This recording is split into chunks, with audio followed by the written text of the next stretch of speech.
Welcome to Latin for Non-Romans, or as I like to call it, Latin for Barbarians. Welcome back to Latin for Non-Romans. Join me today as we cover the topic of the relative pronoun. Now, many of you are probably wondering, what by Hercules is a relative pronoun? A relative pronoun is used after a noun to make it more clear which person or thing you're talking about. Think of it as a two-parter.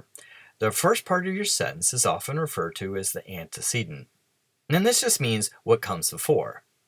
And what follows after the relative pronoun is your relative clause. By the end of this lesson, you will be better prepared to recognize relative pronouns and to correctly form relative clauses. Abbiamo. In Latin, relative clauses are typically introduced by the pronouns quae, quae, quod, meaning who, which, or that. We call this group relative pronouns. And here's where the real confusion can begin.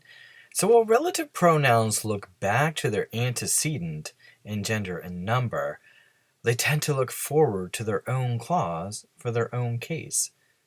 Here's an example. The man who is brave saved the town. Vir qui fuit audax, urbem servavit.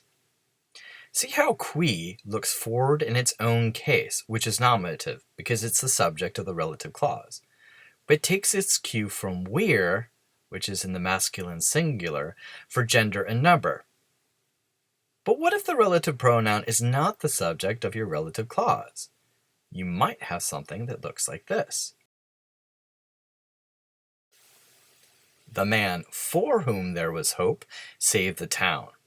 Vir cui spem fuit urbem servavit. See how the quae is in the dative, because it's for whom, while vir is still in the nominative. The book which I read was good. Liber quem legi bonus fuit. Do you see how the word liber is in the nominative, but quem is in the accusative in the relative clause? That's because quem is not the subject of the relative clause. I am the subject. I am the one doing the reading of the book. And the book is in the accusative. Now let's review the forms of the relative pronoun, beginning with the singular, going from masculine to feminine to neuter. Quae, quae, quod for the nominative, cuius, cuius, cuius for the genitive, qui, qui, qui for the dative, quem, quam, quod for the accusative, quo, qua, quo for the ablative. And now the plural forms.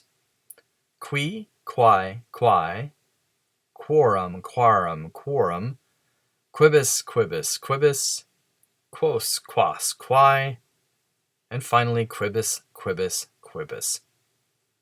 If you want to make it easier for yourself, note that in the dative and ablative plurals, the forms replicate quibus and quibus for the masculine, feminine, and neuter.